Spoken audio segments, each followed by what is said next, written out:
ઓમ નમો ભગવતે વાસુદેવાય। પ્રિય દર્શકો, આપ સૌનું સ્વાગત છે અમારી આ ચેનલ સંપૂર્ણ જ્ઞાન ગુજરાતીમાં। મિત્રો, પ્રાચીન કથા અનુસાર ઉત્તરાયણના દિવસે આ એક વસ્તુનું દાન જરૂર કરવું જોઈએ। મિત્રો, દર વર્ષે ઉત્તરાયણનો પર્વ ઉજવવામાં આવે છે। જ્યારે સૂર્યદેવ મકર રાશિમાં પ્રવેશ કરે છે તો આ દિવસને મકર સંક્રાંતિ કહેવામાં આવે છે અને આપણે તેને ઉત્તરાયણ પણ કહીએ છીએ। મકર રાશિના સ્વામી શનિદેવ છે। આ દિવસે સૂર્યદેવ એમના પુત્ર શનિને મળવા માટે આવે છે। આ કારણે આ દિવસને પિતા પુત્રના મિલનનો દિવસ પણ ઉજવવામાં આવે છે। મિત્રો, જ્યારે સૂર્યદેવ શનિ મહારાજને મળવા માટે તેમના ઘરે પધારે છે તો શનિદેવ તેમનું સ્વાગત કરે છે, તેમના પિતાને નમસ્કાર કરે છે અને તેમને પ્રસન્ન કરવા માટે તેમને ભોગ ચડાવે છે। સૂર્યદેવ તેમના પુત્રના આદર સત્કારથી પ્રસન્ન થાય છે અને તેમને આશીર્વાદ આપે છે। ત્યારે શનિદેવ તેમના પિતા સૂર્યદેવને પૂછે છે કે પિતાશ્રી, તમારા આશીર્વાદ હંમેશા અમારા પર બની રહે, બસ આ જ અમારી કામના છે। તમારા આશીર્વાદથી હું મનુષ્યોના કષ્ટોને દૂર કરી શકું અને તેમના શુભ અશુભ કર્મોના આધારે તેમને ફળ પ્રદાન કરી શકું। પરંતુ પિતાશ્રી, જો તમારી આજ્ઞા હોય તો હું તમને એક પ્રશ્ન પૂછવા માંગુ છું। ત્યારે સૂર્યદેવ કહે છે કે હા, કેમ નહીં, તારા મનમાં જે પણ પ્રશ્ન હોય એ તું મને નિશ્ચિત થઈને પૂછી શકે છે। ત્યારે શનિદેવ કહે છે કે પિતાશ્રી, મનુષ્યને ઉત્તરાયણના દિવસે કઈ વસ્તુનું દાન કરવું જોઈએ અને તેમને દાન કરવાથી કયું ફળ પ્રાપ્ત થાય છે? ત્યારે સૂર્યદેવ કહે છે કે હે પુત્ર શનિ, તે માનવ જાતિ માટે ખૂબ જ અગત્યનો પ્રશ્ન પૂછ્યો છે। આ પ્રશ્નના ઉત્તર પહેલા હું તને એક અત્યંત મહાન કથા સંભળાવીશ અને આ કથાને તું ધ્યાનથી સાંભળજે। તને તારા બધા જ પ્રશ્નોના ઉત્તર મળી જશે। આ કથાનું જે શ્રવણ કરે છે તેમને 100 વર્ષો સુધી મને જળ પ્રદાન કરવાનું ફળ પ્રાપ્ત થાય છે તથા તેમના બધા જ દુઃખો અને રોગો નષ્ટ થઈ જાય છે। શનિદેવ કહે છે, હું આ કથાને ખૂબ જ ધ્યાનપૂર્વક સાંભળીશ। તો મિત્રો, તમે પણ આ કથાને ધ્યાનપૂર્વક સાંભળજો અને તમે ચાહો છો કે તમારી દરેક મનોકામના પૂર્ણ થાય, તમારા ઘરમાં હંમેશા સુખ, શાંતિ, સમૃદ્ધિ બની રહે, તો આ વિડીયોને એક લાઈક કરી લેજો અને કોમેન્ટમાં જય શ્રી શનિદેવ અથવા સૂર્યદેવ લખી લેજો, તેથી ભગવાન સૂર્યદેવ અને શનિદેવ બંનેની કૃપા હંમેશા તમારા ઉપર, તમારા સંતાનો ઉપર બની રહે। સૂર્યદેવ કથા સંભળાવતા કહે છે કે પ્રાચીન કાળની વાત છે। પૂર્વ દેશમાં એક અત્યંત શોભાયમાન નગરી હતી। તે નગરીમાં પ્રહલાદ નામનો એક અત્યંત વિદ્વાન બ્રાહ્મણ રહેતો હતો। એ બ્રાહ્મણની પત્નીનું નામ શુકન્યા હતું। એ બંને અત્યંત ધાર્મિક અને પુણ્યવાન હતા। પ્રહલાદ દરરોજ તેના કામોમાંથી નિવૃત્ત થઈને સૂર્યને જળ ચડાવીને તેના દિવસની શરૂઆત કરતો હતો અને તે બ્રાહ્મણની એક પુત્રી પણ હતી। એ પુત્રીનું નામ હતું સીતા। સીતા ખૂબ જ સુશીલ, ચરિત્રવાન અને ગુણવાન હતી। બાળપણથી જ પ્રહલાદે તેની પુત્રીને ખૂબ જ પ્રેમથી મોટી કરી હતી। પહેલાં તેને તેના બધા જ પ્રકારના સંસ્કાર આપ્યા હતા। જ્યારે સીતા ઉંમરલાયક થઈ ત્યારે તેના પિતા પ્રહલાદને તેના વિવાહની ચિંતા સતાવા લાગી। થોડા સમય પછી પ્રહલાદે તેની દીકરીના વિવાહ નજીકના ગામમાં એક મુખીના દીકરા સાથે કરી દીધા। તે ગામનો મુખી ખૂબ જ ધનવાન હતો। સુકન્યાની સાસરીમાં કોઈ વાતની કોઈ કમી ન હતી। સુકન્યા પણ તેના સાસરીમાં ખૂબ જ મોજથી રહેતી હતી। થોડા સમય પછી સીતા તેના પિતા દ્વારા આપેલા સંસ્કારોને ભૂલી જાય છે। પહેલાં એ દરરોજ સવારે ઉઠીને સૌથી પહેલાં સૂર્યને જળ અર્પણ કરતી અને હવે તો એને સૂર્ય તરફ જોવાનું પણ બંધ કરી દીધું હતું। આખો દિવસ ઘરમાં આરામ જ કરતી રહેતી। સીતાનો પતિ પણ તેના કામમાં વ્યસ્ત રહેતો હતો। એ પણ કોઈ પ્રકારના ધાર્મિક કામ કરતો ન હતો। એને ક્યારેય પણ સૂર્યને જળ અર્પણ કર્યું ન હતું અને એને કોઈ પણ દાન કે પુણ્યનું કામ ક્યારેય ન કર્યું હતું। થોડા સમય વીત્યા પછી સીતાના પતિ એક ભયંકર બીમારીથી બીમાર થઈ જાય છે। તેને કોળનો રોગ થાય છે અને બીમારીના કારણે એ ઘરે જ પડ્યો રહે છે। તેથી સીતા અત્યંત દુઃખી થઈ જાય છે।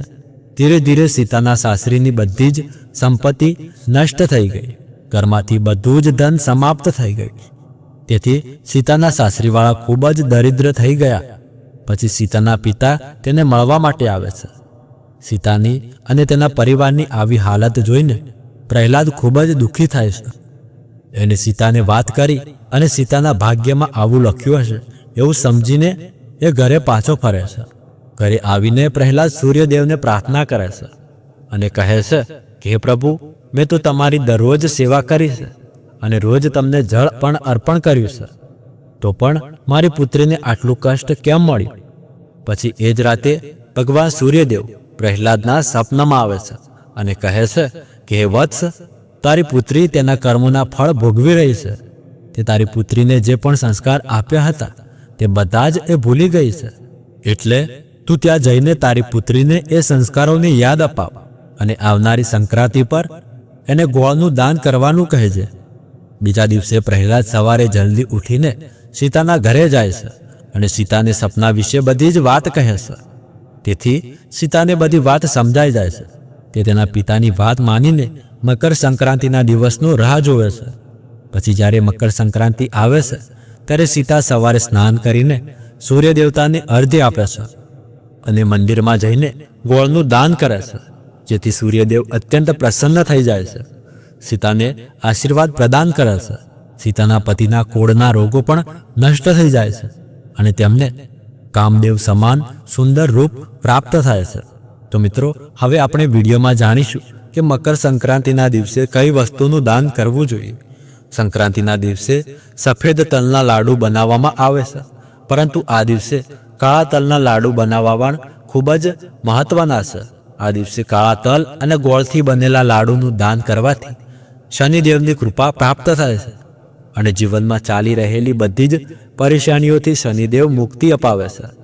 ઉત્તરાયણના દિવસે તમે મંદિરમાં જઈને અથવા તમારા દ્વાર પર આવેલા કોઈ ગરીબને કાળા તલના લાડુ અવશ્ય દાનમાં આપવા જોઈએ અને શનિદેવને પ્રાર્થના કરવી જોઈએ. શનિદેવ તમારી મનોકામના અવશ્ય પૂરી કરશે. ઉત્તરાયણના દિવસે તલ અને ગોળના બનેલા લાડુને કોઈ સુહાગણ સ્ત્રીને 14ની સંખ્યામાં દાન કરવા જોઈએ. એનાથી ભગવાન સૂર્યદેવ પ્રસન્ન થાય છે અને ઘરમાં સુખ સૌભાગ્યમાં વૃદ્ધિ થાય છે. જો ઘરમાં કંકાસનો માહોલ હોય, વાદ વિવાદ અથવા લડાઈ ઝઘડા થતા હોય, તો એક મુઠ્ઠી કાળા તલ લઈને ઘરના દરેક સદસ્ય ઉપર 7 વાર ફેરવીને એને ઉત્તર દિશામાં ફેંકી દેવા જોઈએ. આવું કરવાથી ઘર પર લાગેલી બુરી નજર ઉતરી જાય છે અને લડાઈ ઝઘડા પણ સમાપ્ત થઈ જાય છે અને ઘરમાં સુખ શાંતિ બની રહે છે. ચંદ્ર, શુક્ર અને રાહુ દોષના કારણે ઘર પર જે પણ સમસ્યાઓનું નિર્માણ થઈ રહ્યું છે એનાથી છુટકારો મેળવવા માટે ઉત્તરાયણના દિવસે ગૌ માતાને લીલો ચારો ખવડાવવો જોઈએ. આ દિવસે દ્વાર પર આવતી ગાયને લીલો ચારો ખવડાવીને એને નમસ્કાર અવશ્ય કરવા જોઈએ. ગૌ માતાના આશીર્વાદથી બધા જ ગ્રહોના દોષો નષ્ટ થઈ જશે. ઉત્તરાયણના દિવસે રાત્રે ઊંઘતા પહેલા આ એક ઉપાય અવશ્ય કરવો જોઈએ. એનાથી માનસિક કષ્ટોથી મુક્તિ મળે છે. સૂતા પહેલા એક તાંબાના લોટામાં શુદ્ધ જળ ભરીને આપણા માથાના નીચે, ખાટલા નીચે કે પલંગ નીચે રાખવો જોઈએ અને સવારે ઉઠો ત્યારે એ પાણીને ગ્રહણ કરવું જોઈએ. એનાથી શારીરિક અને માનસિક રોગોથી મુક્તિ મળે છે.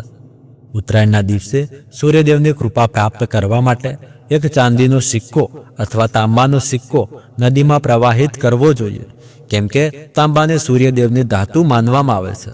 આ દિવસે તાંબાના વસ્તુઓનું દાન કરવાથી અથવા તાંબાના પાત્રમાં જળનું સેવન કરવાથી બધા જ પ્રકારના રોગોથી છુટકારો મળે છે.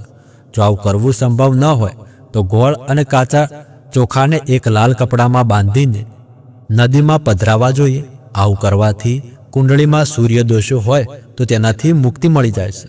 મકર સંક્રાંતિના દિવસે ઘીનું દાન કરવું ખૂબ જ શુભ હોય છે. આ દિવસે ઘીનું દાન કરવાથી સુખ, સમૃદ્ધિ અને ભૌતિક સુવિધાઓની પ્રાપ્તિ થાય છે. તો મિત્રો, આ હતી કેટલીક વસ્તુઓનું દાન જે તમારે મકર સંક્રાંતિના દિવસે અવશ્ય કરવું જોઈએ. તો મિત્રો, આશા કરું છું કે તમને આ વિડીયો પસંદ આવ્યો હશે. પસંદ આવ્યો હોય તો આ વિડીયોને એક લાઇક, ચેનલને સબસ્ક્રાઇબ અને કોમેન્ટ બોક્સમાં જય શનિદેવ અવશ્ય લખી દેજો.